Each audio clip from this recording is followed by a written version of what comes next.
বাজানরে দিলের কানে আমার মাওলারে দেখাইয়া দাও। আমি জানি না জীবনে কে কত গুনাহ করছো বাবা। গুনাহ করতে লাগবে 60 বছর 70 বছর, আমার মালিকের মাফ করতে লাগবে মাত্র 1 সেকেন্ড টাইম। আমার মালিক বলেন দুনিয়ার মানুষরা, দুনিয়ার মানুষকে ক্ষমা করতে পারে না, আমি মালিক কিন্তু ক্ষমা করতে ভুল করি না। আমি যখন তোর চোখের মধ্যে পানি দেখি, আমি মালিক তোরে আর মাপ না করে পারি না। বাজান আমি দেখেছি হাসনাবাদের কত মানুষ বিদায় নিয়ে চলে গেল। বাজান আপনারা যে আমার সামনে এখনো বসে আছেন, কয়েকজন মানুষের চেহারাই যে আমার সামনে বসা এখনো অনেক পরিচিত। হয়তো বা একদিন আপনিও থাকবেন না, আমিও থাকবো না। দুনিয়ার থেকে যাইবার আগে চোখের পানি দিয়ে আমার মাওলারে খুশি করে যাও। সাতবারাটি থেকে বাবা শুনলাম গতকালকে না আজকে একজন চলিয়ে গেছে। আহারে কত দাপতওয়ালা মানুষ ছিল বাবা, এক এক করে সবাই চলিয়ে যায়। কিন্তু মনে রাখো, বাড়ি থাকবে কই, গাড়ি থাকবে কই, ক্ষমতা থাকবে কই রে বাজার। সব সাইরা যখন কবরে চইলা যাবা, কবরে যাইবার পরে 99টা সাপ কিন্তু তোমার আমার জন্য নিযুক্ত করা হবে। 99টা সাপের মধ্যে একটা সাপের নাম কিন্তু গাজ্জা বাবা। এই সাপটা এত ভয়ঙ্কর রে,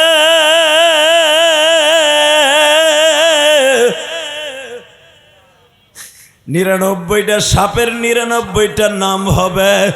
একটা সাপের নাম হলো গাজ্জা, আর একটার নাম গুজ্জা, আর একটার নাম সৌমা, আর একটার নাম সল্লা। বাজান রে 5 ওয়াক্ত নামাজের এক একটা সেজদা, এক একটা সেজদার সমপরিমাণ বাবা। যতটুকু সময় লাগবে এতটুকু সময় যারা নামাজ পড়েন নাই, 5 ওয়াক্ত নামাজের নামে কিন্তু এক একটা সাপ আছে। কবরে যাইতে দেরি হবে, গাজ্জা নামে যেই সাপটা আছে, এই সাপটা কিন্তু প্রথম তোমারে দংশন করবে। দংশন করতে দেরি আছে বাবা। ওই গাজ্জা সাপটার যদি 1 ফোঁটা পানি, 1 ফোঁটা বিষ যদি লৌহিত সাগরে অথবা বাজান আরব সাগরে ফেলে দেয়া হইতো, অথবা এই সাপের জিহ্বা দিয়ে যদি এই পৃথিবীতে বাতাসে একটা লাড়া দিত, সারা দুনিয়া বাবা দূষিত হয়ে যাইত। একটা মানুষ, একটা দানব, একটা গাছপালা কিছুই বেঁচে থাকতো না। যুবক আমি তোমার 2টা পাও ধরে বলে দিয়ে যাই, দুনিয়ায় যে যেখানেই থাকো, যেইভাবে থাকো, এই দুনিয়া চাইরা চলে যাইতে হবে যুবক রে। কেমনে থাকবা ওই কবরে, কেমনে থাকবা ওই কবরে, আল্লাহ ছাড়া কেউ জানে না। আল্লাহ রে বন্ধু বানায়ো অন্য কাউকে না। বাজান রে উনি ছিলেন আমার নবীর একমাত্র ফুফু বাবা।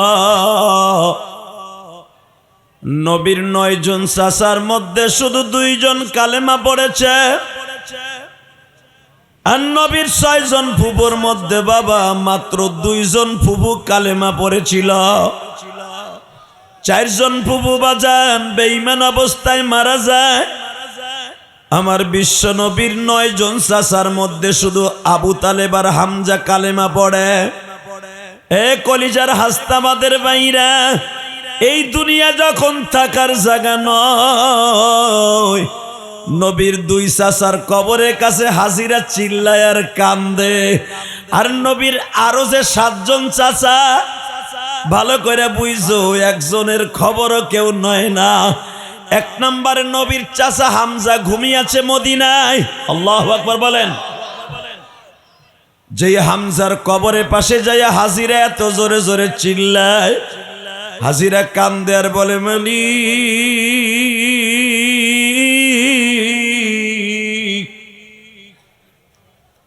আমার নবীর কলিজার টুকরা চাচা হামজা এই মাকবারে শহীদাইন অর্থাৎ উহুদ পাহাড়ে ঘুমিয়েছে। আমি ইলিয়াসুর রহমান জিহাদি বাবা 3 মাস আগে উহুদ পাহাড়ের থেকে আসলাম। আপনারা জানেন 6টা দেশ সফর করার পরে উমরা করে আসলাম। Thailand, Malaysia, Singapore, Indonesia, China, Dubai, 6টা দেশ সফর করার পরে সৌদি আরব 1 মাস সফর করে উমরা করে আসলাম। সৌদির এমন কোন প্রদেশ নাই আমি গুনাহগার 2 মাস আগে বয়ান করি নাই। আলহামদুলিল্লাহ বলেন। রিয়াদে অন্তত 31টার উপরে মাহফিল করছি, 31টার উপরে খালি রিয়াদি ওয়াজ করছি, আল কাসিম করছি, দাম্মাম করছি। সেই ইয়াম্বো পৃথিবীর সবচেয়ে বেশি তেলের খনি, যেটা ইয়াম্বো, যেই তেল আমেরিকা পর্যন্ত যায়। এই মুসলমানের পোলা, ইয়াম্বোতেও বহুত প্রোগ্রাম করে আসলাম। বলার উদ্দেশ্য এটা নয়, যেটা বলার উদ্দেশ্য মনে রাখবেন। আমার আল্লাহ বললেন, জিব্রাইল রে, আমার নবী কোনোদিন নিচ দিয়া যাবে না, আমার নবী উপর দিয়েই যাবে। উম্মে হানির 7টারে আগে বাড়ি দিয়া ফাটায়া ফেল। উম্মে হানির 7টাকে ফেটাইয়া ফেলা হইল। জিব্রাইল আমার নবীর এইভাবে কোলে নিলেন। মিকাইল নবীর সাথে ছিলেন। হঠাৎ করে বাবা কোলে নিয়ে ছোট একটা বাচ্চার মতো কাবা হাতিমে শোয়ায় দিলেন। কাবা হাতিম যারা জীবনে নামাজ পড়েছেন, কেবলই কাবা ঘরের সাথে লাগানো এই জায়গাটায় কেউ কেউ বলেন মা হাজেরার কবর আছে। এই কাবা হাতিমের মধ্যে নামাজ পড়তে হলে বাবা ভাগ্যের ব্যাপার। আমার বিশ্ব নবী কাবা হাতিমের মধ্যে ঘুমিয়েছে। ইন দি মিন টাইমে জিব্রাইল যখন 12টা 1 মিনিট বাজে, আমার নবীর পায়ের কাছে জিব্বা লাগাই দিয়া বলে, নবীজি ভয় পাবেন না গো নবী, আমি আর কেউ নাই, আমি আপনার বন্ধু জিব্রাইল।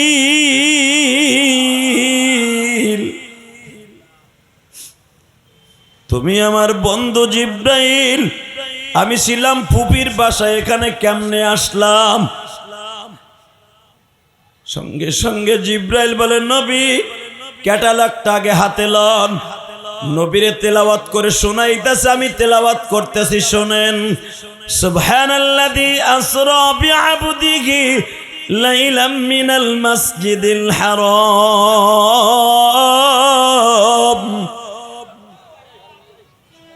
মিনাল মাসজিদিল হারাম ইলাল মাসজিদিল আকসাল্লাযী বারাকনা হাওলাহু লিনুরিয়াহু মিন আয়াতিনা। নবী আপনারে বাইতুল্লাহ থেকে বাইতুল মুকাদ্দাস পর্যন্ত নিব। এর মাঝে যতগুলা ফাঁকা জায়গা আছে সবগুলা আপনারে ঘুরায় দেখাবো। জোরে কান মারহাবা। আরো জোরে আল্লাহু আকবার জোরে বলেন তো। আরো জোরে বলতে হবে আল্লাহু আকবার, লিল্লাহি তাকবীর। এই মুসলমানের পোলা, বারাকনা হাওলাহু লিনুরিয়াহু মিন আয়াতিনা। এই আয়াতের তাফসিরে দেখবেন আমার বিশ্বনবী পৃথিবীর এমন কোন জায়গা ছিল না যেই জায়গাটায় আশ্চর্য ধরনের জিনিস থাকার পরে নবীরে দেখানো হয় নাই। বাইতুল্লাহ থেকে একটা টান মেরে যখন আমার নবীকে বোরাকে উঠায় টান দিবে, হঠাৎ করে জিব্রাইল বললেন, ইয়া রাসূলুল্লাহ, এই একটা স্বর্ণের বাক্স আছে, এই বাক্সটার ভিতরে কয়েকটা জিনিস আছে, আপনি পারলে পরিধান করে নেন। লিল্লাহি তাকবীর। এই মাইকেলা কোথায়? ওইটা আমার দিক ঘুরাও, সাথে কোনো আওয়াজই তো হয় না আমার দিকে। ওইটা কাজ হবে না, তোর ব্যাকআপ দিয়ে পারছে না আমাকে। আল্লাহ মেরে ভাই দোস্ত বুজুর্গ, এই দুনিয়া থাকার জায়গা না, থাকার কোনো সিস্টেম এই জগতে নাই। কথা ঠিক না বেঠিক? আপনি থাকতে পারবেন? পারবেন না। বাংলাদেশের সফল 3 বার প্রধানমন্ত্রী বেগম জিয়া তার নেতা কর্মীকে কাঁদিয়ে আজীবনের জন্য চলে গেলেন পরপারে। যদি থাকার সিস্টেম থাকতো, আমার মনে হয় বিএনপি আলারা যদি তার ফান্ডে টাকাও না থাকতো, চান্দা তুলে তার হায়াতকে বাড়াবার জন্য দরকার হয় 1000 কোটি টাকা দিয়ে হলো হায়াত বাড়ায় আনতো। কথা বলেন না কেন? 1000 কোটি না, যদি 5000 কোটি টাকাও লাগতো বর্তমানে, এখন হাসিনার আমলে না, এখনের কথা বলছি, এখনো যদি 5,000 কোটি টাকাও লাগতো, তার ছেলে এবং তার নেতাকর্মীরা তার হায়াত বাড়াবার জন্য টাকা খরচ করতে বাধ্য ছিল। কিন্তু মালিকের খেলা বোঝার মতো সিস্টেমে পৃথিবীর কারোই নাই। কথা ঠিক না বেঠিক? আমি আপনাদের খেদমতে একটা আরজ করি, এই পৃথিবীতে যখন থাকতে পারবো না, থাকার সিস্টেম নাই, তাহলে বেশি বাহাদুরি করে লাফালাফি করে ফাড়াফাড়ি করে লাভ নেই। ঠিক না বেঠিক? আরো জোরে কোন, আরো জোরে। মন খারাপ নেই। আমার জীবনে যদি কোনো এই 27 বছরের জীবনে যদি ওয়াজ করে ইশারে পরে প্রথম মাহফিলে যদি কম মানুষ নিয়ে বসি, আজকের দিন হয়তো এদের প্রচার প্রসার ঠিক মতো হয় নাই। কারণ আমি তো কেরানীগঞ্জ এই বছরে একটা প্রোগ্রামও করি নাই। যদি প্রচার ঠিক মতো হতো, এই প্যান্ডেল ভরে থাকতো মাগরিবের পরের থেকেই। হয়তো এরা নতুন মানুষ বুঝতে পারে নাই, মনে করছে ওয়াজ দিলেই মনে হয় লোক হয়। প্রচারের বিষয়টা দরকার আছে। এই বছর যা ভুল ত্রুটি হয়েছে, আগামী বছর দেখবেন এটার কাজ আদায় হবে ইনশাল্লাহ। বলেন বিয়ের বাসর রাত্রে অনেক কিছু ভুল হয়। মাইয়া যদি 4টে হয়, প্রথম মাইয়া বিয়ে দিতে যে অনেক ভুল হয়। অনেকের দাওয়াত দেয়া হয়, অনেকের দেয়া হয় না। অনেকের কার্ড 2বার দেওয়া হয়, আর একজনের একবারও দেওয়া হয় না। কথা কন না কেন? তো এরা তো প্রথম, আমার মনে হয় প্রথম বার্ষিকী ওয়াজ মাহফিল। তবে এরা যে বাচ্চা মানুষ সাহস করছে, আমি কল্পনার বাইরে। আমার যখন হাস্তাবাদের লালন খুব ভালোবাসে, আমাকে দাওয়াত দেয়। আমি বললাম তুমি হাস্তাবাদের দাওয়াত নিবা ইলিয়াস রহমান জিহাদির, মামা একটু সময় হলো দিতে হবে। আসলে আমার আসল প্রোগ্রাম হলো সেই অনেক দূরে। আমার কথা ছিল মাগরিবের পরে বয়ান করা, করতে পারি নাই। নিয়ে আসলো যে মামা আপনার আখেরি বয়ান করতে হবে। আমি তো জানি না যে আজকে আখেরি বয়ান আমার, তাহলে তো আমি প্রোগ্রামই নিতাম না। তো যাই হোক, আল্লাহ রাব্বুল আলামিন যতটুকু সময় কথা বলায়, অতটুকু সময় যেন আপনাদের সবাইকে আমলের নিয়তে শোনার তৌফিক দান করে। মেরে ভাই দোস্ত বুজুর্গ, শুধু একটা কথাই শুনতে চাই, দুনিয়ায় যখন থাকতে পারবো না, থাকার কোনো সিস্টেম নাই, লাফালাফি ফালাফালি করে কোনো লাভ নাই। শুধু মাওলার কাছে সদা সর্বদাই ঈমান আমলকে ঠিক রাখবেন, আল্লাহকে সবসময় সেজদার মধ্যে বেশি বেশি কাঁদবেন। আপনি শুনলে আশ্চর্য হয়ে যাবেন, আজকে এমন একটা রাত্রে আপনি বসে আছেন, আজকের রাতটা কিন্তু অনেক দামি রাত। আলহামদুলিল্লাহ বলেন। আগামীকালকে হলো 16ই জানুয়ারি, তাই না? 16ই জানুয়ারি শুক্রবার। আমাদের দেশের 15ই জানুয়ারি হলো আজকের রাত্রটা হলো মেরাজের চাঁদ। সুবহানাল্লাহ বলেন না? আজকের রাত্রে আমার বিশ্বনবী আল্লাহর বাড়িতে বেড়াইতে যে 50 ওয়াক্ত নামাজ নিয়ে আসবে। 50 ওয়াক্ত নামাজ। 50 ওয়াক্ত নামাজ নিয়ে আসার আগে প্রিয় হাবিব মুহাম্মদ রাসূলুল্লাহ সাল্লাল্লাহু আলাইহি ওয়াসাল্লাম সর্বপ্রথম কাবা ঘরের সামনে থেকে বোরাকে চড়ে বাইতুল মুকাদ্দাস, যা কোরআনের ভাষায় আল্লাহ এভাবে বর্ণনা করেছে, সুবহানাল্লাযী আসরা বিআবদিহি লাইলাম মিনাল মাসজিদিল হারাম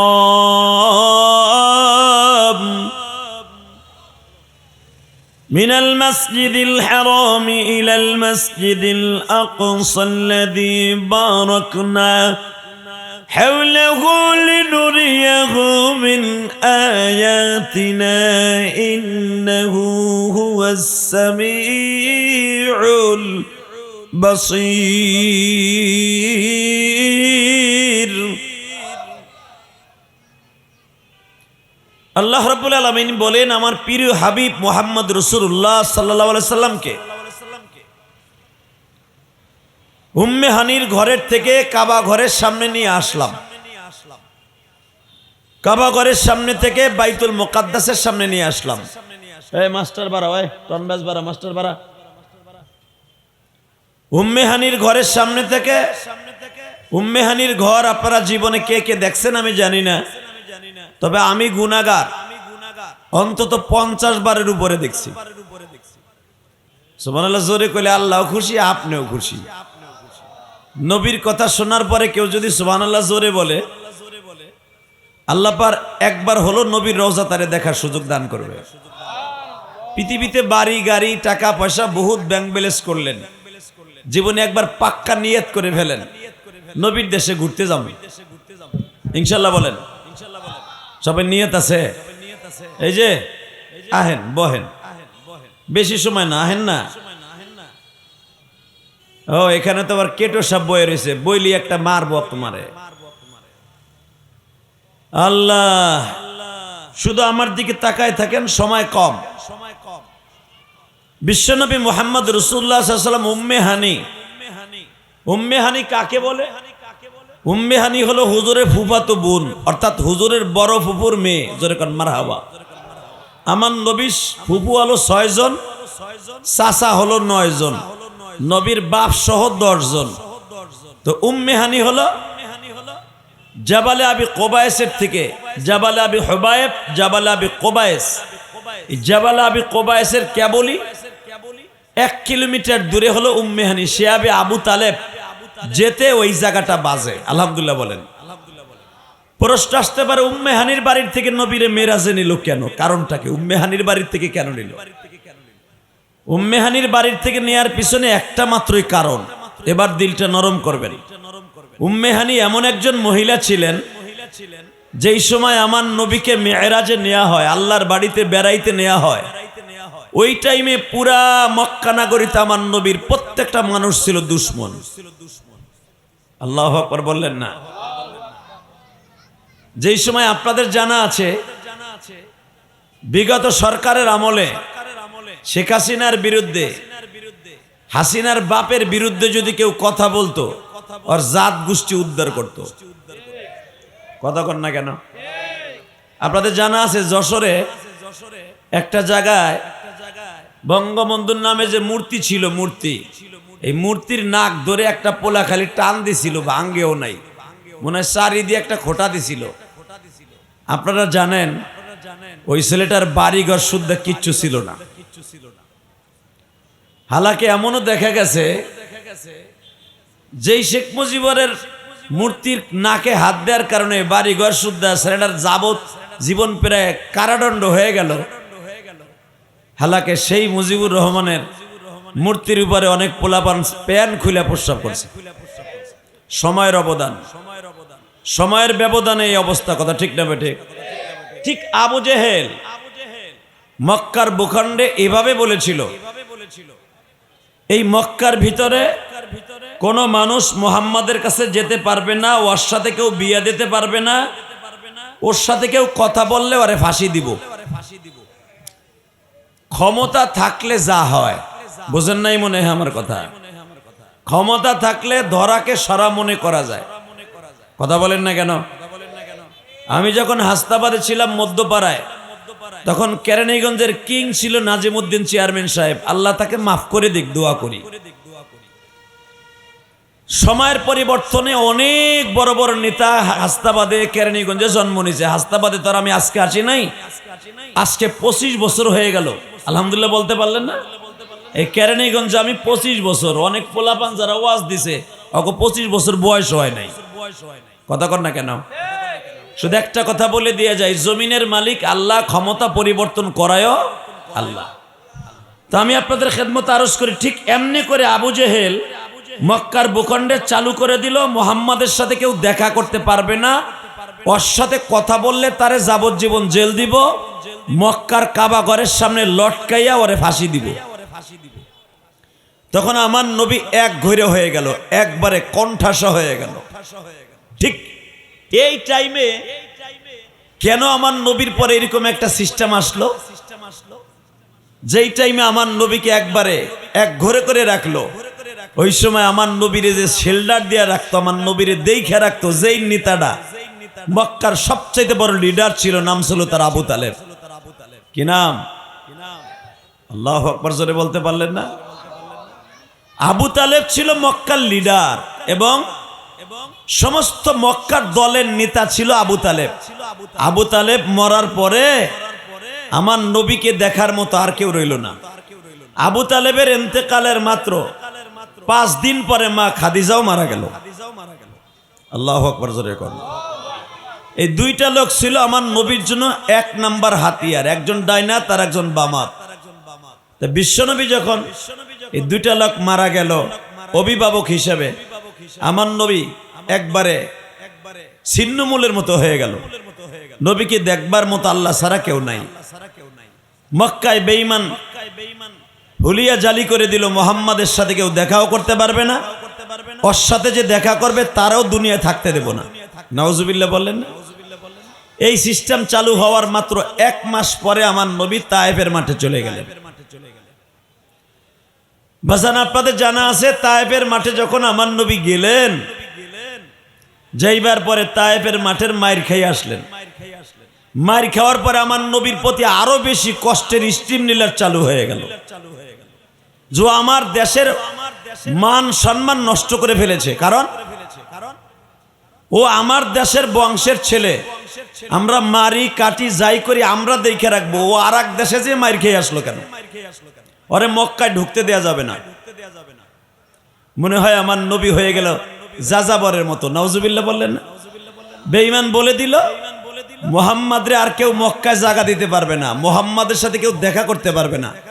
মনে রাখবেন, ভালো করে বুঝাবার জন্য বলছি, আপনি যেই দল করেন না কেন, আপনার দল যখন ক্ষমতায় থাকবে না, আপনার পালায় থাকতে হবে মামলার ডরে। কথা কন না কেন? এই যে বিএমপি এলার আজকে প্রধান অতিথি, এমন একদিন ছিল 17 বছর এরা অতিথি তো দূরের কথা, বাড়িতে তো থাকতে পারে না। বাংলাদেশের 64 জেলার কোন জেলা ইলিয়াস রহমান জিহাদির 10 বার 20 বার 100 বার 200 বার যাওয়া হয় নাই, এমন কোন জেলা আমার নাই। শুধু একটা কথা মনে রাখবেন, আবু জেহেল এমন ভাবে বলে দিল মুহাম্মাদের সাথে যদি কেউ দেখা করতে যায় তারও ফাঁসি দিয়ে দিবা। আমার নবী এক ঘুরে হয়ে গেলেন। হঠাৎ করে একটা মহিলা নেত্রী, সুবহানাল্লাহ জোরে বলেন, আরো জোরে, আরো জোরে, কি নেত্রী? জোরে কন। মহিলা নেত্রী। এই নেত্রীটা কে জানেন? আব্দুল মুত্তালিবের বড় মেয়ে উম্মে হানি, হানির মা। জোরে কন মারহাবা। বাজানরে উনি ছিলেন আমার নবীর একমাত্র ফুফু বাবা। নবীর 9 জন চাচার মধ্যে শুধু 2 জন কালেমা পড়েছে, আর নবীর 6 জন ফুফুর মধ্যে বাবা মাত্র 2 জন ফুফু কালেমা পড়েছিল।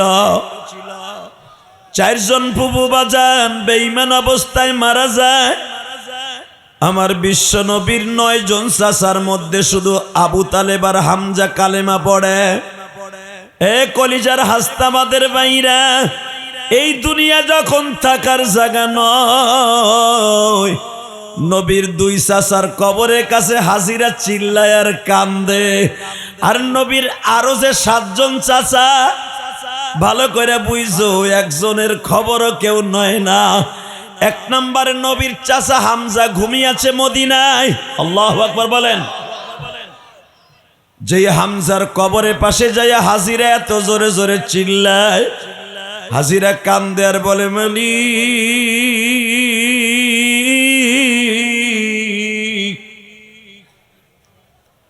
আমার নবীর কলিজার টুকরা চাচা হামজা এই মাকবারে শহীদাইন অর্থাৎ ওহুদ পাহাড়ে ঘুমিয়েছে।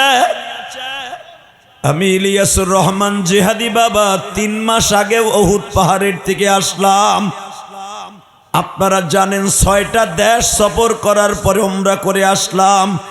Thailand, Malaysia, Singapore, Indonesia, China, Dubai, 6টা দেশ সফর করার পরে সৌদি আরব 1 মাস সফর করে উমরা করে আসলাম। সৌদির এমন কোন প্রদেশ নাই আমি গুনাহগার 2 মাস আগে বয়ান করি নাই। আলহামদুলিল্লাহ বলেন। রিয়াদে অন্তত 31টার উপরে মাহফিল করছি, 31টার উপরে খালি রিয়াদি ওয়াজ করছি, আল কাসিম করছি, দাম্মাম করছি। সেই আম্বো পৃথিবীর সবচেয়ে বেশি তেলের খনি, যেটা আম্বো, যেই তেল আমেরিকা পর্যন্ত যায়। এই মুসলমানের পোলা, আম্বোতেও বহুত প্রোগ্রাম করে আসলাম। বলার উদ্দেশ্য এটা নয়, যেটা বলার উদ্দেশ্য মনে রাখবেন, এই দুনিয়ায় যারাই আল্লাহর সাথে লড়ছে ওরাই মরছে। যারাই ক্ষমতার অপব্যবহার দেখাইছে ওরাই দুনিয়া ধ্বংস হয়ে গেছে। কথা বলেন না কেন? আরো জোরে কর। খবরদারে, সময় বেশি নেই, বহ। শুধু আমার দিকে তাকান, এইদিকে আর কোনো দিকে ঘাটটা ঘুরাইন না। আজকে পবিত্র রজনী, আজকে আল্লাহর কাছে যা চাবেন তাই পাবেন। আরো জোরে কন। এই বেটা, আরে টুডাই দিয়া যা, চান্দু দিকে আল্লাহ। আর একটু হালকা, একটু উড়াবি হালকা, বাস যা। ইনশাল্লাহ বলেন, আল্লাহু আকবার জোরে বলেন তো। শুধু আপনাদের খেদমত আরজ করতে, এই যে আল্লাহু আকবার বলতেছেন, এটাও বলতে পারেন নাই বিগত সরকার আমলে। আল্লাহু আকবার বললেই কইছে এটা পাকিস্তানের আওয়াজ। যে আকাডাগুলা পাকিস্তানের আওয়াজ কইছে, একটাও দেশে নাই। কথা বলেন না কেন? সব হৌরের ভূত এখন ভিতরে, সব আকাডাগুলা এখন খাইতেছে বাটাম। তাকাবাই দিকে, রাজনীতির ছাতা করি না, এগুলা করার টাইমও নাই আমার। আল্লাহ, এই মুসলমানের বলা ভালো করে বুঝবা। বর্তমানে যারা মনে মনে ভাবতাছ আল্লাহ আমি টাকার মালিক, গাড়ির মালিক, না জানি আমার কোনো ক্ষমতা না। রে ভাই, আমার আল্লাহর কাছে টাকা পয়সার ক্ষমতার সাইরেনের দাম নাই। তো আবু জেহেল যখন বলতেছে মুহাম্মাদের সাথে কেউ দেখা করতে পারবে না, মুহাম্মাদের সাথে কেউ দেখা করলে তারে ফাঁসি দিয়া দিব, মুহাম্মাদের সাথে যদি কেউ কথা বলে তারে যাবজ্জীবন জেল দিয়ে দিব। ইন দি মিন টাইমের নবীর একজন ফুফু আছিল উম্মে হানি, জোরে কোন মারহাবা। তার কানে খবর গেল আমার ভাতিজার সাথে দেখা করতে দিবে না।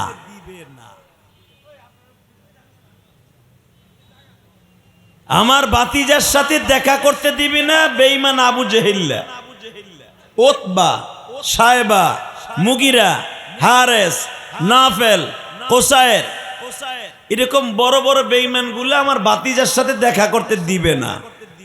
এই শব্দটা উম্মে হানির কানে আসলো, যেরকম মারহাবা। দেখেন একটা মহিলা নেত্রীর ঠেলা কত, মহিলা নেত্রীর ঠেলা কত দেখেন। ওই জামানায় তার ঠেলা কি? আবু জেহেল হলো মক্কার প্রেসিডেন্ট, উতবা হলো স্বরাষ্ট্রমন্ত্রী, সাইবা হলো পররাষ্ট্রমন্ত্রী, আর হুজুরের চাচা, হুজুরের চাচা আবু লাহাব হলো তখন আইনমন্ত্রী। সে আইন পাশ করে, আমার ভাতিজারে যে যত মারবা রিমান্ড দিবা আমি তত খুশি। হ নাউজুবিল্লাহ, বোর খেতার নিচে যেয়ে কইও, এখানে কইবা কে?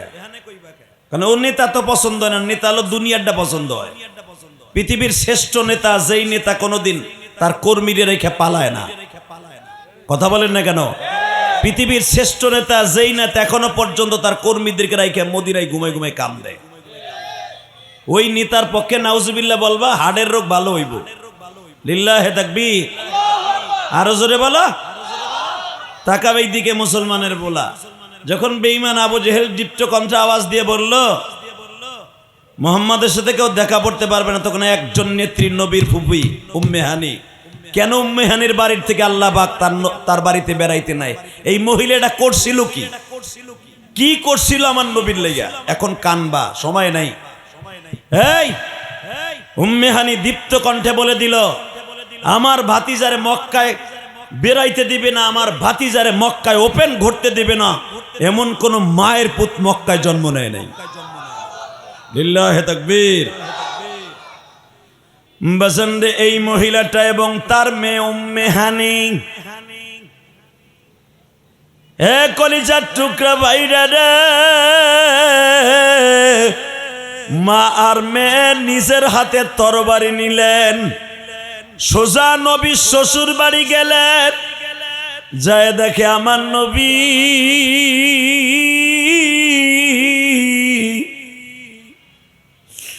যার রসিলায় তামাম জাহান আল্লাহ বানাইছে, যার নয়নে নয়ন দিলে গুনাহ যায় জোড়ে। বসন্দে যার চরিত্র সম্পর্কে আমার আল্লাহ কোরআনে এইভাবে বলেন, ওয়া ইন্নাকা লাআলা খুলুকিন আযীম।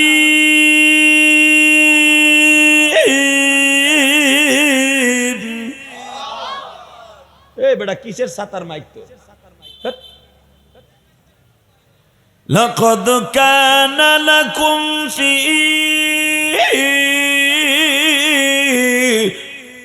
রাসূলিল্লাহি উসওয়াতুন হাসানাহ। যারা দাঁড়ায় আছেন বহেন, ভালো হইব। যারা দাঁড়ায় রয়েছেন মগার মতো বসে পড়েন, কাজে লাগবে। লিল্লাহে তাকবীর, লিল্লাহে তাকবীর। দিন ইসলাম, দিন ইসলাম, আল কোরআনের আলো। লিল্লাহে তাকবীর। তাকান এদিকে। এই মহিলাটা তরবারি হাতে নিলেন, আমার বাতিজারে কে মক্কায় কাবা ঘরে আসতে দিবে না। মহিলাটা তরবারি হাতে নিয়ে এবং তার বড় মেয়ে, যাকে উম্মে হানি বলা হয়, হানি, হুজুরে ফুফাতো বোন, মা আর মাইয়া আমার নবীকে চাদরের মধ্যে ঢেকে এই শেয়াবে আবু তালেব উম্মে হানির বাসায় নিয়ে আসলেন। এখন দিলটা নরম করবেন। আমার নবীর জন্য যদি কারো চোখে এক ফোঁটা পানি আসে, কোরআন হাতে নিয়ে বললাম, দুনিয়া থাকতে পারবেন না। কোনো ক্ষমতা কাজে চলবে না। কথা বলেন না কেন? কোনো ক্ষমতা কবরে চলবে না। বেগম জিয়া চলে গেছে, হাজার হাজার কোটি কোটি কর্মীদেরকে চোখের জল অশ্রু দিয়ে চলে গেল। এই বিডি কত চেষ্টা করছে দেশ ছাড়াবার জন্য, পারে নাই ছাড়তে। সে বলছে দেশের বাইরে আমার কোনো বাড়িঘর নাই, এখানে আছে, এখানেই থাকি, আর এখানেই তার কবর হয়ে গেল। হ্যাঁ, আমার নবীকেও তারা চেষ্টা করেছে পৃথিবী থেকে সরাই দেওয়ার জন্য। রব্বে কারিম তাকে সরাবার সিস্টেম করে নাই। কথা বলেন না কেন? আল্লাহ যেদিন হিজরাতের অর্ডার দেবে সেদিন নবী যাবে, কিন্তু তার আগে নবী। এইভাবে তো পালাই থাকার লোক আমার নবী না। কোন আলেম ওলামা পালাই থাকার নবী মানুষটা। কথা ঠিক না? ঠিক। আল্লাহ, এবার আমার দিকে তাকান। উম্মে হানি যখন নবীকে চাদরের মধ্যে করে রওনা দিলেন, ইন দি মিন টাইমে ঘরের ভিতরে নে বিছনা করে দিলেন। বিছনা, আমার নবী চকির উপরে ঘুমিয়ে আছে। ইন দি মিন টাইমে জিবরাইল আলাইহিস সালামকে আল্লাহ অর্ডার দিলেন, আমার দিকে তাকান। এরকম একটা ক্যাটালগ দিয়ে বললেন, সুবহানাল্লাযী আসরা বিআবদিহি লাইলাম মিনাল মাসজিদিল হারাম মিনাল মাসজিদিল হারাম ইলাল মাসজিদিল আকসাল্লাযী বারাকনা হাওলাহু লিনুরিয়াহু মিন আয়াতিনা ইন্নাহু হুয়াস সামিউল বাসীর। وآتينا موسى الكتاب وجعلناه هدى لبني إسرائيل ألا تتخذوا من دوني وكيلا। ফুপির ঘরে ঘুমিয়েছে, ফুফাতো বোনের বাসায়। ইন দি মিন টাইমে দেখেন এই মহিলাটা কি তেজস্বী নেত্রী। বেঈমান আবু জেহেল জানে যে দুপুরের দিকে মুহাম্মদকে তার ফুফু তার ঘরের মধ্যে নিয়ে রাখছে। তার ফুফাতো বোনের বাসায় আছে, সে ঘুমাচ্ছে, রেস্ট নিচ্ছে, তখনও নামাজ ফরজ হয় নাই। লিল্লাহে তাকবীর। তখনও নামাজ ফরজ হয় নাই। আজকের রাত্রে হবে, আজকের রাত্রে, আজকের রাত্রে হবে। ইন দি মিন টাইমে ফুপির ঘরে যখন বিশ্বনবী ঘুমাচ্ছে, হঠাৎ করে আল্লাহ পাক জিবরাইলকে বলে দিলেন, সুবহানাল্লাযী আসরা বিআবদিহি লাইলাম মিনাল মাসজিদিল হারাম। আমার নবীর জাস্ট 12টা 1 মিনিটে উম্মে হানির ঘরের থেকে কাবা হাতিমে নিয়ে যাবি। কাবা হাতিমে আমার নবী 1 ঘন্টা ঘুমাবে। 1 ঘন্টা ঘুমাবার পরে আমার নবীরে আমার বাড়িতে নিয়ে আসবি। বোরাকে সওয়ার করাইয়া বিমান নামক বোরাকে, এবং আমার বাড়িতে আনা পর্যন্ত বারাকনা হাওলাহু লিনুরিয়াহু মিন আয়াতিনা, বাইতুল মুকাদ্দাস পর্যন্ত, বাইতুল্লাহ থেকে বাইতুল মুকাদ্দাস পর্যন্ত যতগুলা জায়গা আছে পৃথিবীতে, দামি দামি নিদর্শনগুলো আমার নবীর দেখাইতে দেখাইতে আনবি। বাইতুল মুকাদ্দাস ছিল, অর্থাৎ কাবা শরীফ থেকে বাইতুল্লাহ থেকে 6 মাসের রাস্তা। কয় মাস? জোরে কান। কয় মাস? জোরসে কান, আরো জোরে। ওই জামানার তেজস্ব ঘোড়া চালাইয়া যদি নদী নালা পার হয়ে যেতে 6 মাস লাগতো, আইতে 6 মাস, যাইতে 6 মাস, 1 বছর লাগতো খালি আওয়া যাওয়া করতে, এত রাস্তা।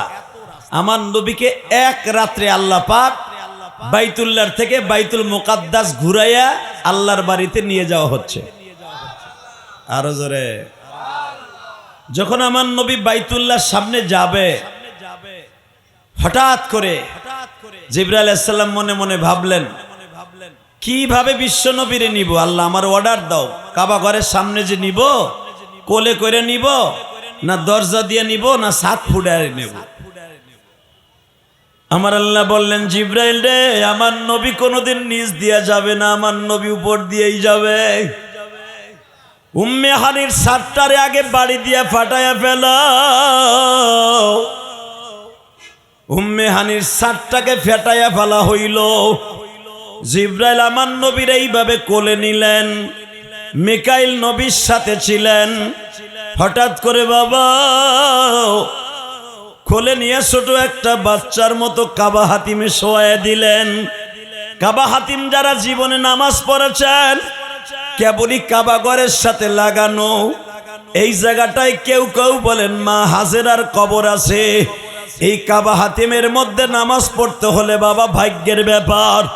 আমার বিশ্ব নবী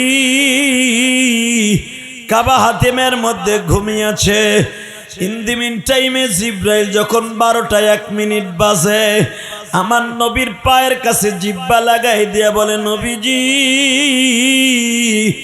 ভয় পাবেন না গো নবী, আমি আর কেউ নাই, আমি আপনার বন্ধু জিবরাইল।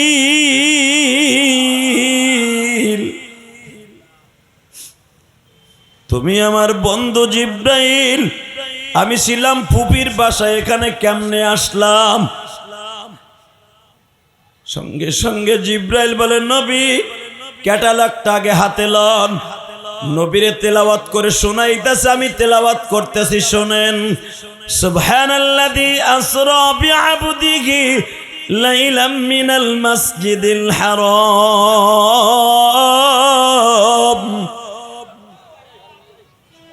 মিনাল মাসজিদিল হারাম ইলাল মাসজিদিল আকসাল্লাযী বারাকনা হাওলাহু লিনুরিয়াহু মিন আয়াতিনা। নবী আপনারে বাইতুল্লাহ থেকে বাইতুল মুকাদ্দাস পর্যন্ত নিব, এর মাঝে যতগুলা ফাঁকা জায়গা আছে সবগুলা আপনারে ঘুরায় দেখাবো। জোরে কান মারহাবা। আরো জোরে আল্লাহু আকবার জোরে বলেন তো, আরো জোরে বলতে হবে আল্লাহু আকবার, লিল্লাহি তাকবীর। এই মুসলমানের পোলা, বারাকনা হাওলাহু লিনুরিয়াহু মিন আয়াতিনা। এই আয়াতের তাফসিরে দেখবেন আমার বিশ্বনবী পৃথিবীর এমন কোন জায়গা ছিল না যেই জায়গাটায় আশ্চর্য ধরনের জিনিস থাকার পরে নবীরে দেখানো হয় নাই। বাইতুল্লাহ থেকে একটা টান মেরে যখন আমার নবীকে বোরাকে উঠায় টান দিবে, হঠাৎ করে জিবরাইল বললেন, ইয়া রাসূলুল্লাহ, এই একটা স্বর্ণের বাক্স আছে, এই বাক্সটার ভিতরে কয়েকটা জিনিস আছে, আপনি পারলে পরিধান করে নেন। নবী আমার বাক্সটা বিসমিল্লাহ বলে খুললেন। খুলে দেখে তার ভিতরে এরকম সাদা দবদবে একটা জুব্বা। সুবহানাল্লাহ। কয়টা? একটা পাঞ্জাবি, একটা জুব্বা, একটা কুর্তা, একটা পায়জামা, একটা আংটি, এবং আমার নবীর জন্য স্পেশালিস্ট একটা আলখেল্লা এবং একটা পাগড়ি। যেরকম মারহাবা। এই জিনিসগুলো যখন খুলছে, খোলার পরে দেখতেছে, আরে খোলার পরে দেখতেছে খুলতে দেরি আছে, পুরা মক্কা নগরী ঘেরান হতে দেরি হয় নাই। কারণ এই জুব্বগুলো এই দেশের কাপড়ের তৈরি না, ওটা জান্নাতের কাপড়ের তৈরি, রেশমের কাপড়ের তৈরি, জান্নাতের জামরুদ পাথরের সুতা দিয়ে বানানো রসুলের জুব্বা। জুব্বাটা হাতে নিয়ে বিশ্বনবী বললেন, এটা কার জন্য? নবী আপনার জন্য। এখন কানবেন। নেতা কারে কয়? আল্লাহর বাড়ি বেড়াইতে যাবে, কর্মীর কথা বলে না। যেরকম মারহাবা। জিবরাইল বলেন, হুজুর এটা পড়ে নেন, তাড়াতাড়ি পড়ে নেন। নবী আমার বললেন, এইটার পড়ার সময় আমার এখনো হয় নাই। কেন? এই ধাক্কা দিস না, মারিস না রে ভাই, আল্লাহ হেফাজত করে, যেরকম আমিন। আর এই ছেলেটার মতো আমারে বানাইতে আল্লাহ সময় লাগেনি, ওর সাথে দুর্ব্যবহার করিস না। ওর চেহারা কি খারাপ নাকি? আমিও তো ইচ্ছা করলে ওরে সরাইতে পারতাম না। মনে করবাস পাগল এবং যারা মেন্টেন, যারা পাগল হয়ে গেছে, এদের সাথে দুর্ব্যবহার করবে না, আল্লাহ বেজার হয়ে যাবে। কারণ আরে আল্লাহ ওরে পাগল বানাইছে, আমারও পাগল বানাইতে পারে, পারে কি পারে না? যে আল্লাহ দেয় ওই আল্লাহ নিয়ে যায়, মাথায় রাখো। তো যখন বিশ্বনবীকে বলা হইলো নবী এই জুব্বাটা পরে নেন, আপনি বন্ধুর বাড়ি বেড়াইতে যাবেন, বন্ধু আপনার আল্লাহ,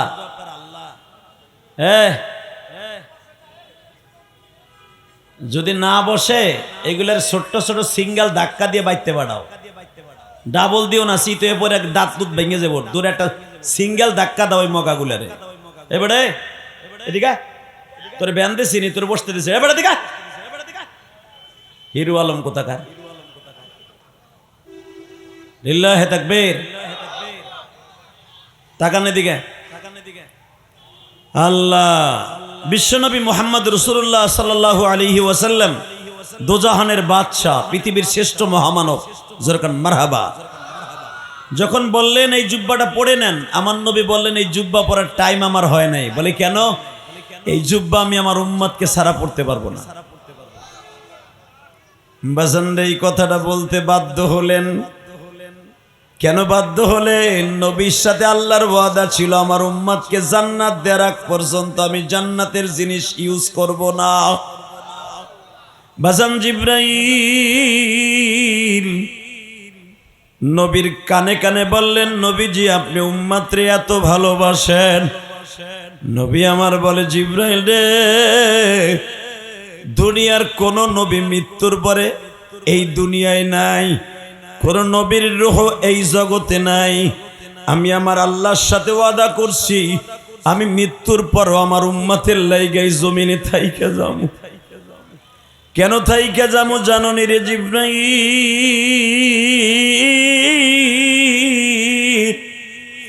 উম্মত আমার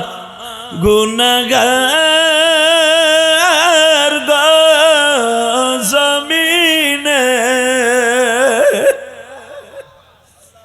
উম্মতের মাফ করে দাও মালিক। বাজানরে দিলের কানে আমার বাউলারে দেখাইয়া দাও।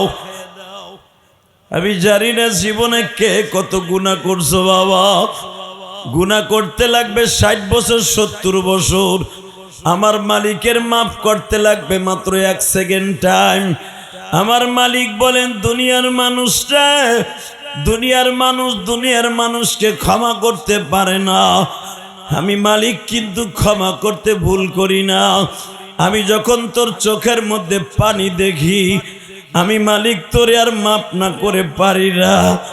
বাজান আমি দেখেছি হাসনাবাদের কত মানুষ বিদায় নিয়ে চলে গেল। বাজান আপনারা যে আমার সামনে এখনো বসে আছেন, কয়েকজন মানুষের চেহারাই যে আমার সামনে বসায় এখনো অনেক পরিচিত। হয়তো বা একদিন আপনিও থাকবেন না, আমিও থাকবো না। দুনিয়ার থেকে যাইবার আগে চোখের পানি দিয়ে আমার মাওলারে খুশি করে যাও। সাতবারাটি থেকে বাবা শুনলাম গতকালকে না আজকে একজন চলিয়ে গেছে। আহারে কত দাপতওয়ালা মানুষ ছিল বাবা, এক এক করে সবাই চলিয়ে যায়। কিন্তু মনে রাখো, বাড়ি থাকবে কই, গাড়ি থাকবে কই, ক্ষমতা থাকবে কই রে বাজার। সব সাইরা যখন কবরে চইলা যাবা, কবরে যাইবার পরে 99টা সাপ কিন্তু তোমার আমার জন্য নিযুক্ত করা হবে। 99টা সাপের মধ্যে একটা সাপের নাম কিন্তু গাজ্জা বাবা। এই সাপটা এত ভয়ঙ্কর রে,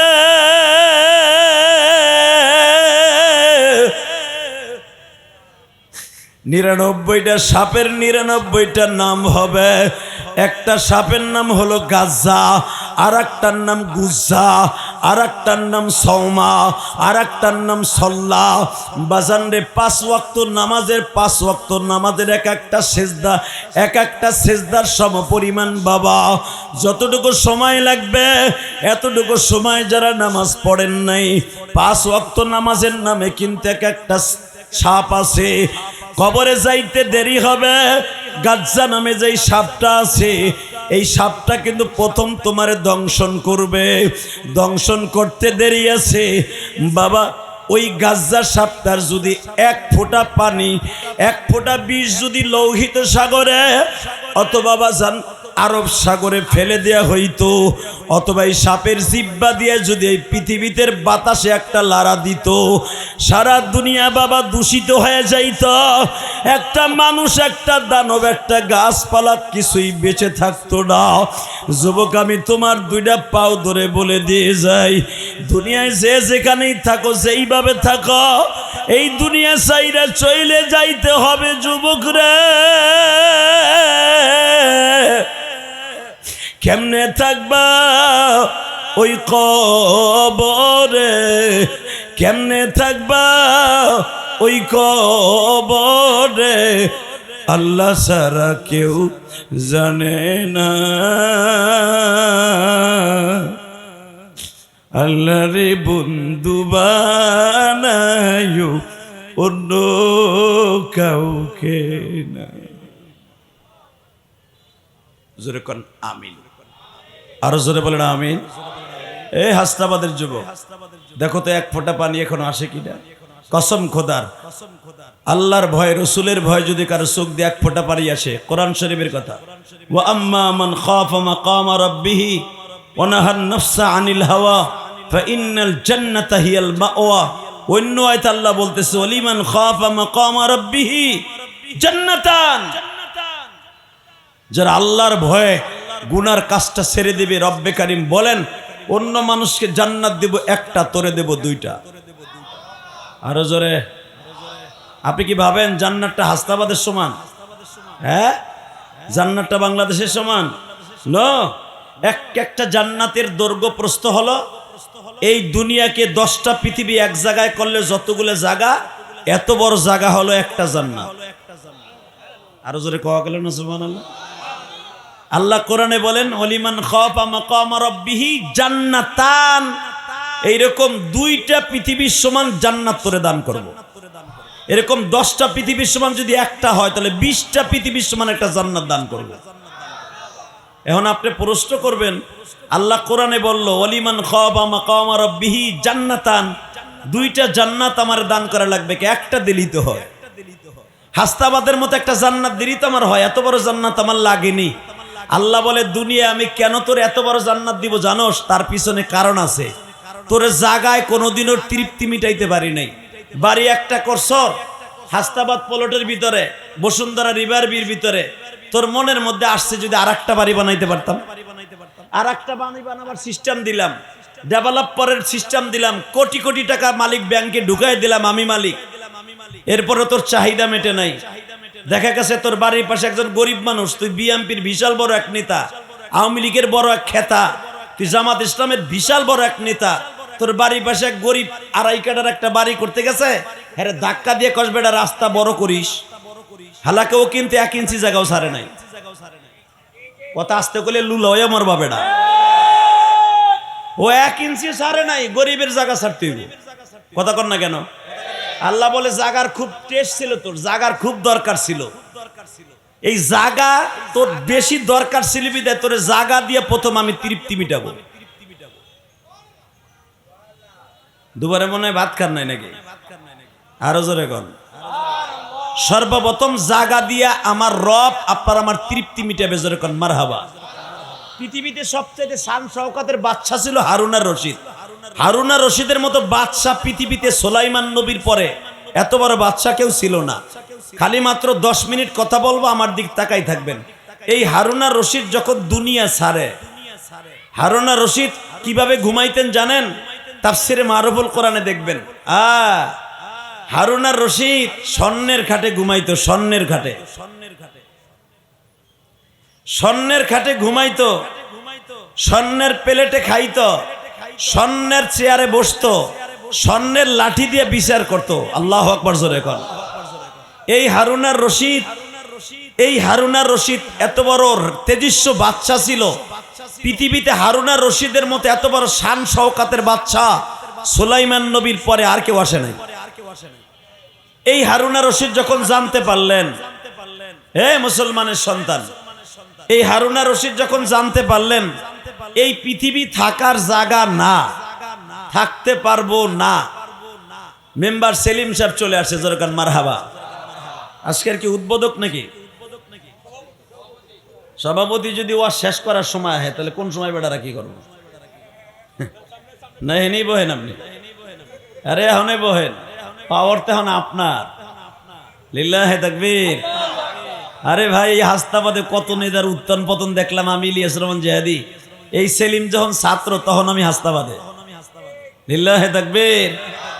হ্যাঁ, সেলিম যখন ছাত্র কলেজে পড়ে তখন খালি মধ্যপাড়া যাইতে কইতে, হুজুর দোয়া করেন আল্লাহ যেন একটা চাকরির ব্যবস্থা করে, একটা ব্যবসার ব্যবস্থা করে।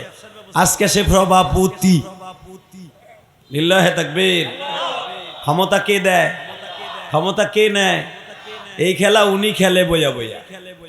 আল্লাহ কবুল করেন, জোরে কোন আমিন। আমার দিকে তাকাবেন, কোনো দিকে ঘাটটা ঘুরাবেন না। আল্লাহর পরিবর্তন করতে সময় লাগে না। ইলিয়াসুর রহমান জিহাদি মধ্যপাড়া থাকতে ইলিয়াসুর রহমান জিহাদি ছিল না, তখন ছিল মৌলানা ইলিয়াস। এখন ইলিয়াসুর রহমান জিহাদির চেহারাটা দেখতে হইলো 5 লাখ টাকা খরচ করার লাগে। ভাবতাছেন এই যে পায়ে গেছেন, বাইক দ্বারা লয়ে এসে আমারে যতটুকু সময় হোক নিচে পাইছেন তো, কিন্তু আমার একটা প্রোগ্রাম নিতে হলে এখন 5 বছরের নিচে পাওয়া যায় না। এই যে আইনটা বেয়ারালারা 2 বছর ধরে ঘুরতেছে, একটা মাগরিবের পরে ডেট নিবে তাও পাইতেছে না। সময় পরিবর্তন হয়, সবকিছু করেন কে? এটা মাঝে মাঝে বালিশে মাথা দিয়ে চিন্তা করবেন, তাহলে আপনি আল্লাহর ওলি হয়ে যাবেন। জোরে কোন মারহাবা। এই যে আমি একটু এক্সাম্পল দেখাই দিয়ে যাই। মক্কায় দেখেন, মক্কার প্রেসিডেন্ট ছিল আবু জেহেল। আবু জেহেলের বংশের একটা লোক আপনি পাবেন না। আবু জেহেলের রক্তে একটা লোক কিন্তু মক্কায় নাই, বাক্কা শহরে নেই।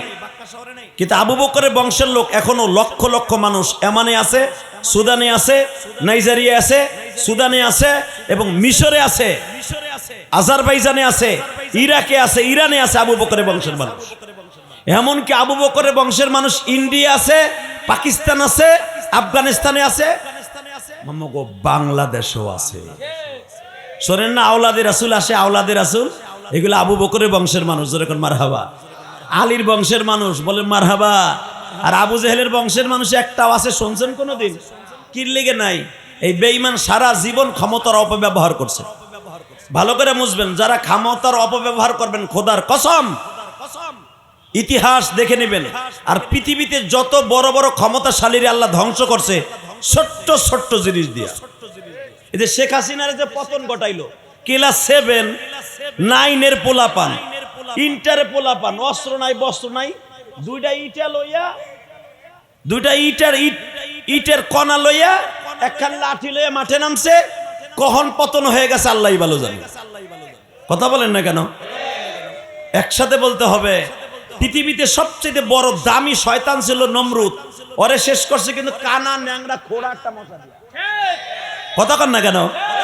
আবার এর চাইতে দামি আর একটা শয়তান ছিল, ওর নাম ফেরাউন। কথা কন না কেন?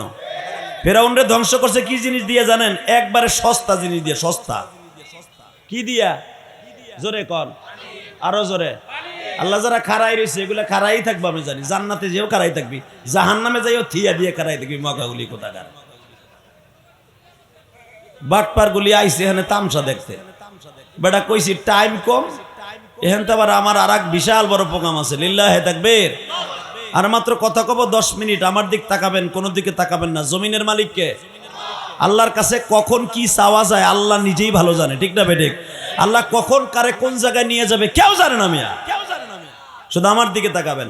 ওই যে শফি সাহেব আমার ডাইন পাশে বসা, একসাথে জীবনের 2004 সালে হজ করছি। এবং আমি সর্বপ্রথম নাজিম উদ্দিনের টাকায় আর এই শফি সাহেবের কিছু অংশের টাকায়, আমার টাকা মিলে জিলে হজ করছি। লিল্লাহে তাকবীর বলতে পারলেন? হ্যাঁ, বাইতে যে বোর খেতার মধ্যে যে নাউজুবিল্লাহ কইও বেটা হেনে বে কবি কেন? আবার বলছি, এই পৃথিবীতে যারাই বড় বড় ক্ষমতাশালী ছিল তাদেরকে আদনা জিনিস দিয়ে আল্লাহ ধ্বংস করছে। কথা কন না কেন? নমরুদ যখন ধ্বংস হবে তার মাত্র আধা ঘন্টা আগে, এদিকে তাকাও, আধা ঘন্টা আগে যেই মশাটা নমরুদের এই মস্তকের ভিতরে ঢুকেছিল ও ছিল ন্যাংরা খোরা, দ্বিতীয় নাম্বারে হলো সবচাইতে কানা, ওর কোনো ফেসিলিটি ছিল না, ওর কোনো কোয়ালিটি সম্পন্ন ছিল না। যখন 5,500 মশা আল্লাহ পাঠায় দেয় নমরুদের বাহিনীকে ধ্বংস করার জন্য, 5,500-এর মধ্যে সবচাইতে 5,499টা মশা হলো স্বয়ংসম্পন্ন, আর একটা হলো ল্যাংড়া খোড়া কানা। ও দেহে ঘুরতে ঘুরতে আইছে 5,500-এর সাথে। তো 5,500 যে লিডার আছিল কোরআন শরীফে আসছে, ও জিগাই তুই আইসুর কিল লেগে আমাকে পিছনে পিছনে কয় আমারে যে কিল লেগে আল্লাহ পাঠাইছে আমি নিজেও জানি না। জোরে কোন, আরো জোরে, আরো জোরে। যখন কইছে আমি নিজেও জানি না যে কিল লেগে আল্লাহ আমারে পাঠাইছে, আমারে কি কামে বানাইছে আমি নিজেও জানি না, হঠাৎ করে এই ল্যাংড়াটাই আল্লাহর কাছে দরখাস্ত করে, আল্লাহ সবাই আমারে টিটকারা মারতাছে, তুই আইসোর কিল লেগা? তোর ঠ্যাং নাই, চোখ নাই, কান নাই, পাখা একখান ভাঙ্গা আর একটা লো ভালো আছে, তুই আইসোর কা? আল্লাহ কয় ওরা জানে না, অমাকারু অমাকার আল্লাহ আল্লাহু খায়রুল মাকিরিন। আমি যে তোরে দিয়ে কি করবো তুই নিজেও জানোস না। আল্লাহ কি করবা? ওই যে সবাই দিয়ে যুদ্ধ করতেছে, আমি তো হুনতাছি, আমি তো সহেও দেই না, ভ্যান ভ্যান করে মারতাছে আর দারিম দারিম করে শয়তানগুলো পড়তাছে। লিল্লাহে তাকবীর। এক একটা কামড় দেয় 30 সেকেন্ডের ভিতরে মরে যায়, এক একটা কামড় দেয় 10 সেকেন্ডের ভিতরে মাটিতে ঢলায় পড়ে। আল্লাহ হুনতাছি, তাল গাছের মতো দাম দাম করে শয়তানগুলো পড়তাছে মাঠের মধ্যে। তা আমি ওতে করে দেহিও না, কামড়ও দিতে পারি না, আমি কি করবো? আল্লাহ কয় তোর একখান পাখা আছে না? কয় হ, ওইটা গুড়া। আল্লাহ যার এবার আসতে আল্লাহ আকবার কবে অগো বাড়ি ঘর তুমি চিনো? আমিও কমু যে আল্লাহ ওরা একখান হাত ভাঙ্গে দিও, অটো রিক্সাতে ফেলে, তাই কমু? আল্লাহর কুদরত বোঝার জন্য আল্লাহ আকবার বলবেন, জীবনে হার্টের রোগ হবে না। জোরে কোন মারহাবা। আল্লাহ হার্টটা সুস্থ রেখে, হার্ট বলক হইলেও সুস্থ রেখে ইমানের আল্লাহতে বিদায় দিবে, এটা আল্লাহর ওয়াদা। হার্টের রোগের সবচাইতে বড় ঔষধ হলো আল্লাহু আকবারের ধ্বনি। এইবার লাস্ট কথা, রেডি রেডি? কয় আল্লাহ দাম দাম করে ওরা কামড়াইতেছে আর মাঠে পড়তেছে, আমারে কি হতে আনছো? আমার ডালো নাই, সর কেউ নাই, কিচ্ছু নাই, আমি মান মুখি দিয়া। আল্লাহ কয় তুই পাখা একটা দিয়ে চালাইতে থাক। আরো জোরে, আরো জোরে। আল্লাহ যারা খারাই রয়েছে গো বাড়ি ঘর তুমি চিনো, ওরা কিচ্ছু কইতে আহে নাই। এবার আবার তুই ঘুরতে থাক। আপনারা জানেন আব্রাহারে যেখানে ধ্বংস করা হয়েছিল, এরপরে নমরুদের যেখানে ধ্বংস করা হয়েছিল, আল্লাহ পাক আমাকে 2019 সালে ইরাক, ইরান, তারপরে জেরুজালেম, মিশর, 4টা দেশ একসাথে সফর করছি। আরো জোরে কোন। আমরা উলামা একরামে এক দেশ সফরে যাই না। এই যেরকম 2 মাস আগে 6টা দেশ সফর করে উমরা করে আসছে। এই যে কিন্তু আমার মাথায় উমরার চুল। এই মুসলমানের পোলা ভালো করে বুঝেন। আল্লাহ এই ল্যাংডা মাসাটা ঘুরতাছে, কই যাবো, আমারে কই লাগাইবো, আল্লাহ কই লাগাবো? খোরাডারে কিল লেগে আমারে পাঠাইছে, আমি পারি না হাঁটতে, পারি না ঘুরতে, এক ঠ্যাংডানা ভাঙ্গা, কই যাবো? ঘুরতে ঘুরতে ঘুরতে দেখে কি বিশাল বড় একটা জাহার মতো মাথা, ওইটার উপর যা ল্যাংড়াটাই বইছে। নমরুদ লম্বা ছিল আপনার আমার হাতের 32 হাত। যেই লোকটার মাথা যদি 32 হাত হয়, ওই বদমাইশের লম্বা যদি 32 হাত হয়, আর মাথা কত বড়? ধরেন আপনার আমার পুরা বডির সমান একটা মাথা। কথা কন না কে? জোরে কন, আরো জোরে। বয়ে রয়েছে শয়তান, ঘুরতে ঘুরতে ঘুরতে নমরুদের মাথার উপরে যেয়ে বইছে। হঠাৎ করে আর একটু উড়াল দিয়ে নমরুদ যখন হাত দিয়ে বাড়ি দিছে, আস্তে নাকের উপরে বইছে। লিল্লাহে তাকবীর। এইবার চোখের পানি ছাড়বেন। কে কইছে আল্লাহ আপনারা মাফ করবো না?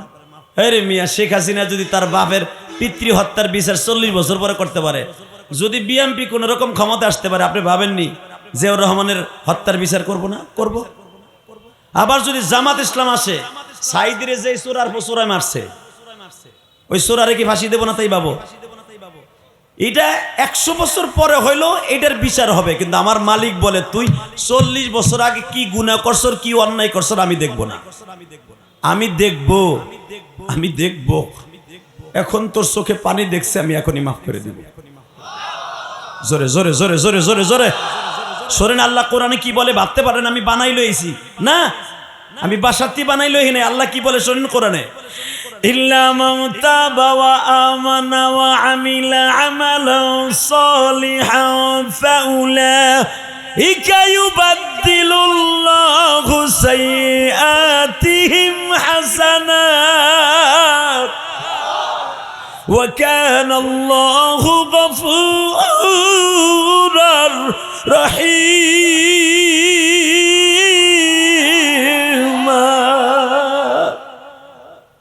হে বান্দা, 40 বছর আগে কি গুনাহ করছর বালে ঘর পরের থেকে? কোন শরীর লগে টাঙ্কি মারছো?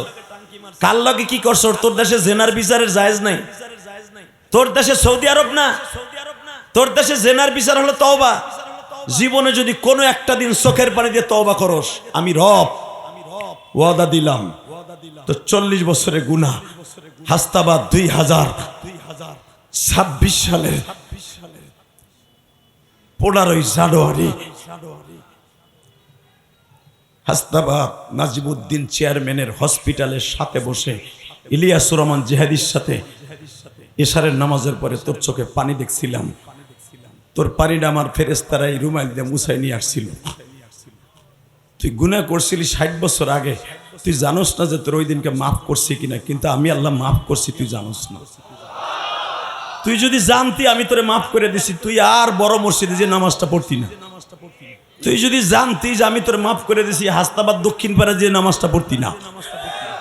তুই যদি জানতি যে আমি তোরে মাফ করে দিছি, মধ্যপাড়া হাস্তাবাদ যে নামাজটা পড়তি না, ওই জিতু সাহেবের মসজিদে যে নামাজটা পড়তি না, মোকামপাড়া যে নামাজ পড়তি না, বরঞ্চ আমি যেদিন থেকে তোরে মাফ করব সেদিন তোর অন্তরে বলে দিবি, আল্লাহ গো মনে হয় আমার টাইম আর নাই গো, আল্লাহ এই বাড়ি গাড়ি তুই আমার চলে যাইতে হইব, আমার স্বাদের নারী, স্বাদের বাড়ি, স্বাদের গাড়ি সব ফেলাই তুই চলে যাইতে হইব। বরঞ্চ তুই আরো বেশি মজা লাগাইয়া নামাজটা ধরবি, আরো মজা লাগাইয়া বেশি বেশি রোজা রাখবি, মজা লাগাইয়া ঘন ঘন উমরায় যাবি, মজা লাগাইয়া ঘন ঘন সব সাইরা জঙ্গলে ঘুরবি, মজা লাগাইয়া ঘন ঘন তাবলিগে যাবি। আল্লাহু আকবার জোরে বলতে হবে। যখন দেখবি নামাজে মজা লাগে তখনই মনে করবি তোর দোয়া কবুল। আর যখন দেখবি নামাজে গেলে 2 মিনিট দেরি হইলে তোরে গুড়া কিরমিতে কামড়ায়, টিডিং টিডিং করে তোর মন, তাহলে মনে করবি তোর নামাজ তো দূরের কথা, তোর নামাজ কপালে। কথা বলেন না কেন? আর যখন দেখবি মসজিদে গেলে তোর ভাল লাগে, রাজনীতির মাঠে জিয়াউর রহমান তারেক জিয়ার সাথে ঘুরতাছ, তারেক জিয়ার দল করতাছ, হঠাৎ করে মিছিল মিটিং এর মধ্যে আওয়াজ আসবে, না রে ভাই আমার নামাজটা তুই যাওয়া যাবে না, আমি নামাজটা পড়ে লই, লিল্লাহে তাকবীর। যখন তোমার মনে বলবে যে সব মিটিং বাদ, এরকম একটা মিটিং আমার জীবনের জানাজা হবে, ঠিক না বে ঠিক? জোরে বলো। বেগম জিয়ার সবচেয়ে বড় সফলতা একটা জিনিস, আমি কোনো দল করি না, দলের দালালিও করি না, সব একটা জিনিস তার জীবনে সবচেয়ে বড় দেখেছি আমি, বাংলাদেশে সবচেয়ে বড় অলিকুল শিরোমণি, বাংলাদেশে আব্দুল মালেক সাহেবের মতো বড় ওলি, বড় আলেম, বাংলাদেশে এশিয়া মহাদেশের মধ্যে 5 জনের ভিতরে একজন। বাংলাদেশ বাদ বেটা, এশিয়া মহাদেশের মধ্যে 5 জনের ভিতরে একজন, তার জানাজায় বেচারি লয়ে গেল। জানি না তার জীবনে কি ভালো কাজ করেছে। বহুতবার প্রতিদিন আমি বলি, কেন বলি জানেন? তারেক জি আমার জেলখানায় ঢুকাবে, তারেক জি আমার ফাঁসি দেব, ওই 7-8 ডর আমরা আলেমরা ডরাই না। হাসিনার আমলে 11 গাড়ি পুলিশ গেছে আমার ধরার লাগে, আমার বাড়িতে আনতে পারে না মিয়া তুলে। লিল্লাহে তাকবীর। মনে রাখতে হবে কে পুলিশে দেবে, কে জেলখানায় দিবে, কে ফাঁসি দিবে, এই চিন্তা ভাবনা করে উলামা একরাম কথা বলে না। তারেক জিয়া প্রশংসা আমার ওয়াজ শুনে আমার দোয়া দিবে, এটাও প্রশংসার জন্য নয়, আমি যেটা বাস্তব সেটা বলছি। কেন বলছি জানো? এই বেচারের জীবনে কোনো একটা ভালো কাজ করেছে, তা না হলে যদি হাসিনার আমলে তার মৃত্যু হইতো, এই জানাজায় সে লোক পাইতো না। কথা বলে না কেন? আব্দুল মালেক সাহেবের জানাজা সে উপস্থিত হতে পারত না। আব্দুল মালেককে আপনারা চিনেন না, আমরা চিনি। কে সে? সে কে? আব্দুল মালেক কে? বাইতুল মোকাররমের খতিব, আমরা চিনি বিটা। তোমার মতো সদরউদ্দিন কদরউদ্দিন না চিনলে কিছু আসে যায় না। শুধু দীপ্তকাণ্ডে একটা আওয়াজ শুনতে চাই, এই জমিনের মালিককে। আরো জোরে বলতে হবে কে? আরো জোরে বলতে হবে কে? দিন শেষে বালিশটা মাথায় দিয়ে যখন ঘুমাইতে যাবেন, ভুলে যাবেন না আমার পিছনে আজরাইল দাঁড়ায় আছে। ভুলে যাবেন না রবের কাছে আমার ধরা আছে। ভুলে যাবেন না রবের কাছে আমার যেতে হবে। শুধু 2টা মিনিট আমার দিক তাকাবেন, এরপরে আমি বিদায় নিয়ে চলে যাবো। এই মুসলমানের পোলা, নমরুদের নাকের উপরে যখন ল্যাংড়া বাসাটা বসা, আল্লাহ অর্ডার দিলেন, যেই বেড়ার মাথাটা এত বড় হয় তার নাকটা কত বড় হয়, আমার পুরা বডির মতো ছিল নমরুদের নাকের হুডা। বুঝলেন না আমার কথা? আর যেই মশাটা এখন ঢুকবো, ওই মশাটা কত বড় বুঝালো। মশাটা যদিও ল্যাংড়া, আর নাকের উপরে বইছে, নাকের বাসির উপরে বইয়ে এক ঠ্যাং লড়াইতেছে আর কইতেছে আল্লাহ কোন দিকে যাবো, কোন দিকে উড়াল দিমু। আল্লাহ কয় খালি নিচের দিকে জাতা দিয়ে আর হুডার মধ্যে ঢোক। লিল্লাহে তাকবীর। প্রথম কিন্তু মশা বসছিল, আর এখানে সূরা আম্বিয়ার তাফসিরে দেখবেন এখানে বসছে, এখানে বসে একটা কামড় দিছে, এক কামড়ে নমরুদ কাইতুয়ে পড়ে গেছে। কাইতুয়ে মা বাবা চিৎকার দিয়ে, একটা চিৎকার দিয়ে পড়ে যাওয়ার পরে মশাটা ধাম করে এই কপালের উপর যে বইছে, চুপচাপ করে রেস্টে বসে আছে। আপনারা জানেন নমরুদ্রে মশা নাকের মধ্যে দিয়ে ঢোকার পরও 21 দিন বাইচা ছিল এই শয়তান। 21 দিন বাঁচার পরে যেদিন নমরুদ শেষ হয়ে যায়, একে বাড়িতে মশাটা উড়ে চলে যায়, তখন 5,500 মশার মধ্যে আল্লাহর পাঠানো সৈন্যরা আল্লাহর কাছে দরখাস্ত দেয়, আল্লাহ তা আমাকে কি গাব দিতে পাঠাইলা? এই ল্যাংড়া খোড়া কানাডারে দিয়ে এত বড় দামি কাম করাইলা, আর আমাকে দিয়ে মাল্লা ছোট ছোট পাত্তি নিতা। আমার মালিক বলে তুই জানোস না রে, ও যদিও দুর্বল, ওর টাকা নাই পয়সা নাই, কিন্তু ওই ল্যাংড়া মশাটার প্রেম আমি মাওলার অন্তরে জুড়িয়াছিল।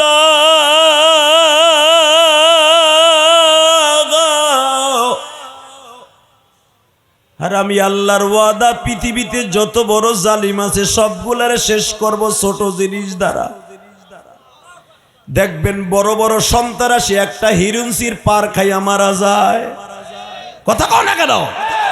বাংলাদেশের অলরাউন্ডার সবচাইতে বড় সন্ত্রাসী দেখবেন একটা গাঞ্জাখোরের হাতে একটা রিভলভারে মারা যায়। এটা আমার মালিকের খেলা। বাহাদুরি করে কোনো লাভ নাই। দীপ্তকণ্ঠে একটা আওয়াজ করে বলেন 5 ওয়াক্ত নামাজ পড়ার দরকার আছে না নাই? উঠান উঠান, হাত উঠান, উঠান উঠান উঠান উঠান, 5 ওয়াক্ত নামাজ পড়বেন ইনশাল্লাহ। বলেন হাত উঠান না কেন? নেতারা হাত উঠান। কি আপনাকে লাগবো না নাকি?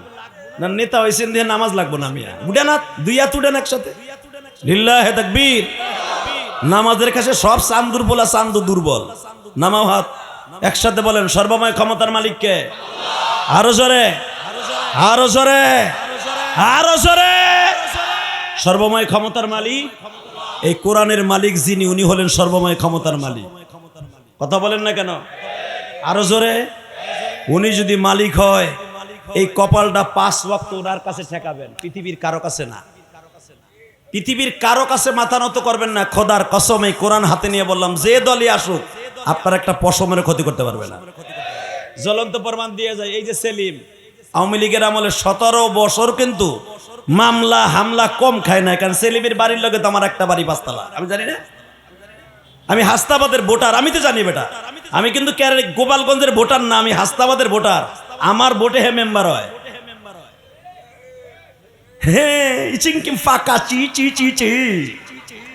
তুমি ভাইব না আমি উল্টে আইছি বেটা। 2003 সালে হাস্তাবাদের ভোটার হয়েছে আমি, কিন্তু সবচেয়ে বড় দুঃখ রাজার ভোট কোনোদিন দিতে পারে না। মেম্বার চেয়ারম্যানে ভোট দিছি। পেয়ার হাজির একবার দিছিলাম, সেলিমরে 2 বার দিছি। হে মুসলমানে পোলা, রাজা বাদশার ভোট দিতে পারে না। কি লেগে জানেন? যে সময় ভোটাভুটি হইতো তখন আমি থাকতাম ওয়াজে। সকালবেলা আয়া দেখতাম, রাত্রে ভোট হইতো তো, আয়া দেখতাম ভোটাভুটি হয়ে গেছে। 17 বছর পারি নাই, দেখি এবার পারি কিনা। ইনশাল্লাহ বলেন দিমো এবার ভোট। আর এবার ভোটের দিনে কোনো ওয়াজ রাহি নাই। আর ওয়াজ হইতে দিবনি আমার সরকার। সুদ করি নুস আমারে দিব বাবা আসিফ নজরুল্লাহ ও বাবা ঠেলা কি মোস্তাওয়ায় কি হালাকে ক্ষমতার মস্তদে বসার আগে কি কইছে জানেননি হিজলা বিডিগো মতো একবার যদি আমি বসতে পারি দেশের কি যে কাম করবো উল্টাইয়া বিমান ওইটা আসমানে যাব কথা কর না কেন এর এখন প্রবাসী লিয়ে কথা কয় এখন মোবাইল লিয়ে কথা কয় এখন ঘরের দিয়ে বাইরে না এখন তো এই হাফ প্যান্ট পরে বাইরে কথা কর না কেন একটা কথা মনে রাখবেন ক্ষমতার মস্তদে যারা যায় কালা কুচ্ছির চেহারা কমলার মতো চেহারা হয় কালো চেহারা কমলা হয় মনে রাখবা যত বড় ক্ষমতার মালিকই হও ছোট্ট জিনিসের দ্বারা তোমার আল্লাহ ধ্বংস করে দিবে সেই জিনিসটা হলো আজরাইলের দ্বারা তোমার আমার থাবা খেতেই হবে এই পৃথিবী ছাড়ার আগে 5 ওয়াক্ত নামাজ আমরা সবাই পড়বো ইনশাআল্লাহ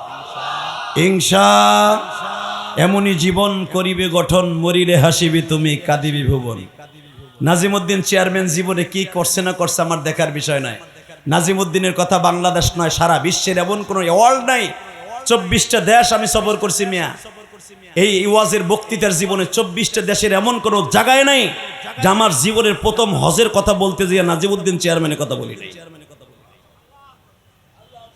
কারণ আমার জীবনের প্রথম হজ তার টাকায় করেছি আমি সবাই ভালো থাকবেন সুস্থ